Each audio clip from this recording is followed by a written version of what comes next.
Escola Loca presenta. Es jueves del doctor Héctor Aguilar Camín, escritor, historiador, periodista, director de la revista Nexos. Héctor, querido, ¿cómo estás? Buenas tardes. Muy bien, Joaquín. Un poco apenado porque voy a interrumpir el buen, fantástico track noticioso que traes entrevistando a Monreal y ahora vas a tomar a Gurría. Pero voy a salir un poco de la actualidad porque traigo una especie de trauma, un trauma ciudadano y un trauma como historiador. A propósito de Francisco Villa y de que este vaya a ser o se esté siendo el año de Francisco Villa. Sí. Mira, es muy difícil, es prácticamente imposible luchar contra la popularidad genuina, mitológica de Francisco Villa. Pero al mismo tiempo, Joaquín, es imposible en cuanto te acercas un poco, no digo mucho, un poco a la historia real del personaje, es imposible también evitar el tufo de sangre y de matonería que expide el personaje llamado Francisco Villa.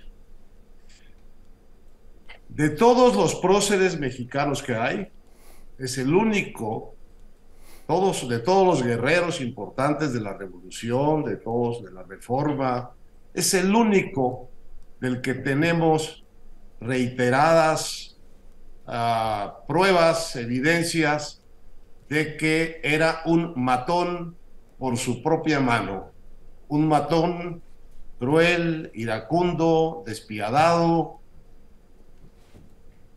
en una manera que no tenía que ver con la violencia, digamos, común, inevitable, terrible, también despreciable en muchos sentidos, de haber participado en una guerra, en una revolución. Es verdad, todos los que participan en una guerra y en una revolución, todos los comandantes mandan matar, todos son responsables de alguna manera de las matanzas y hay una enorme cantidad de brutalidades, de abusos, de muertes, como les llaman ahora, colaterales, es decir, de inocentes que nada tenían que ver con la batalla. Y también el fusilamiento de muchos prisioneros y las ejecuciones extrajudiciales que quieras.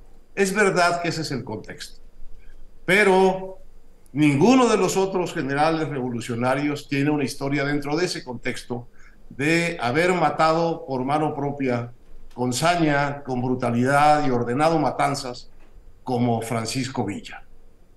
Esto había quedado para mí ya muy claro en un libro, el mejor libro que hay sobre Villa, seguramente, que es el de Friedrich Katz, el historiador austriaco de la Universidad de Chicago, que eso hizo, digamos, un libro que es como una enciclopedia universal sobre Villa.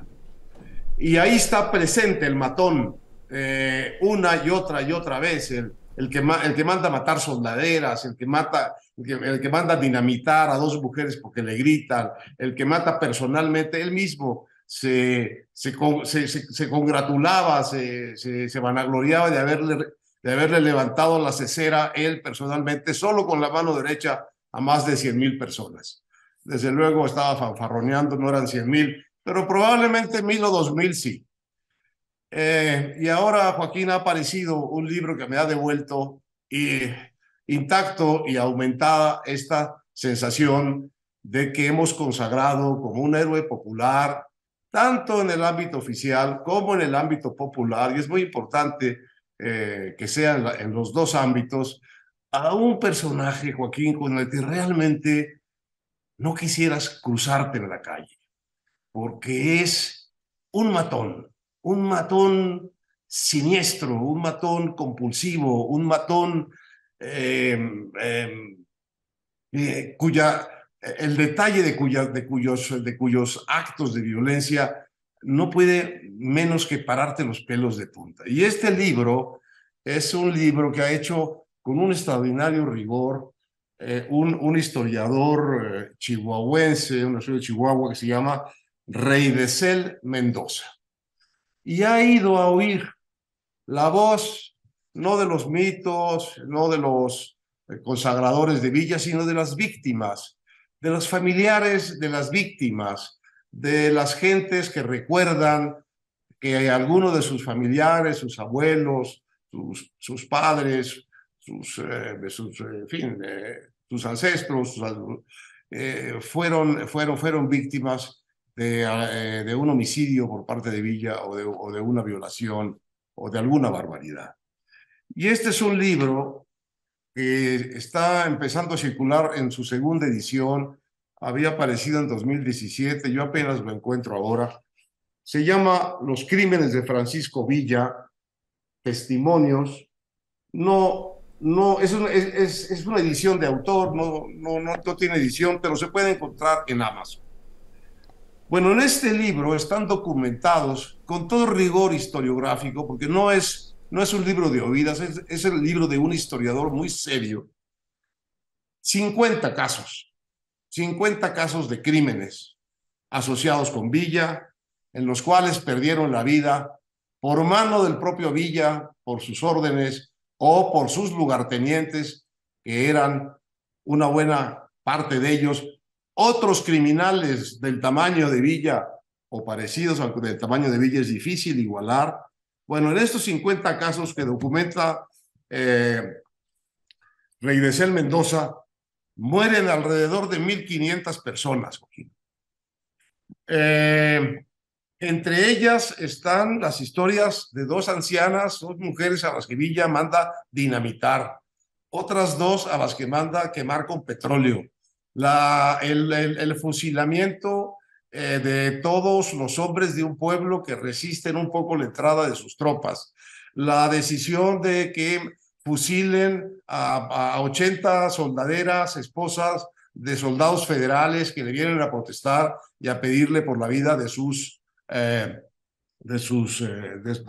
maridos que están presos después de una batalla. Y así, una tras otra, tras otra, tras otra. Es muy difícil luchar, ganar siquiera una pulgada en el templo de la consagración mitológica, oficial y popular de Francisco Villa.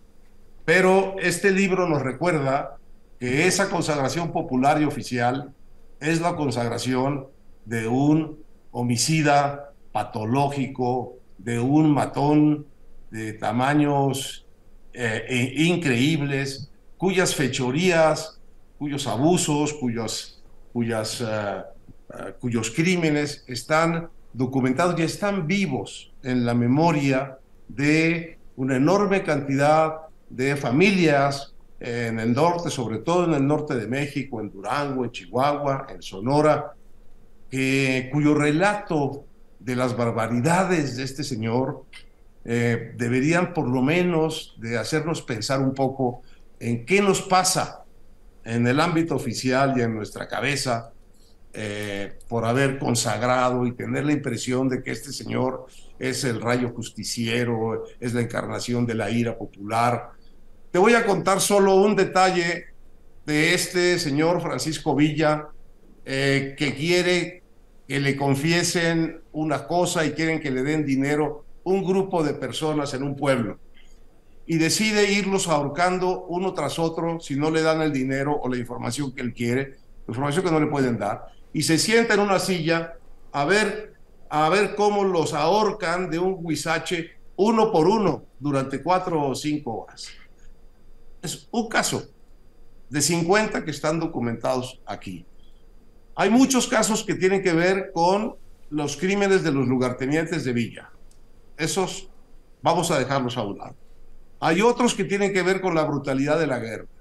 Esos vamos a dejarlos a un lado. Una vez que quitas eso, queda un matón, el mayor matón quizá de nuestra historia. Incluso entre los villanos no hay un personaje que haya consagrado la memoria oficial y popular de México que sea el tamaño de matón, de psicópata, de homicida que fue Francisco Villa. Yo sé que esto que estoy diciendo es muy impopular y al mismo tiempo es algo que está probado página por página, en este libro que tiene 570 páginas, Joaquín, y 50 casos documentados del matón Francisco Villa. Que, por cierto, de todos los revolucionarios consagrados, es el único que nunca tuvo un plan escrito que explicara cuál era su proyecto y a qué proyecto social o legal o político servía su violencia. De manera que la visión de Villa como un reformador social salvaje, instintivo, primitivo, como un bandido, como un rebelde primitivo, también es una fantasía. Antes que todo eso, era realmente un iracundo, una bestia salvaje, como le decían sus propios hombres, ante el cual todo mundo estaba siempre en el temor de alguna reacción que pudiera costarle la vida. Este Francisco Villa, con el que uno quisiera no toparse nunca en la calle, es el que tenemos puesto como héroe en la Cámara de Diputados con letras de oro, y el que está consagrado como una especie de divinidad laica en la mitología popular y en la mitología oficial de México. Y este año es el de su año de celebración oficial. Estamos celebrando a un guerrero impresionante y a un matón más impresionante que el guerrero. Y esto es... Gracias, Héctor. Nunca había escuchado un retrato tan devastador de Francisco Villa, pero ahí está. Gracias, Héctor.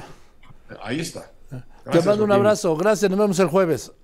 Hasta luego. Que estés muy bien. Es el doctor Héctor Aguilar Camín. Con la Loca presentó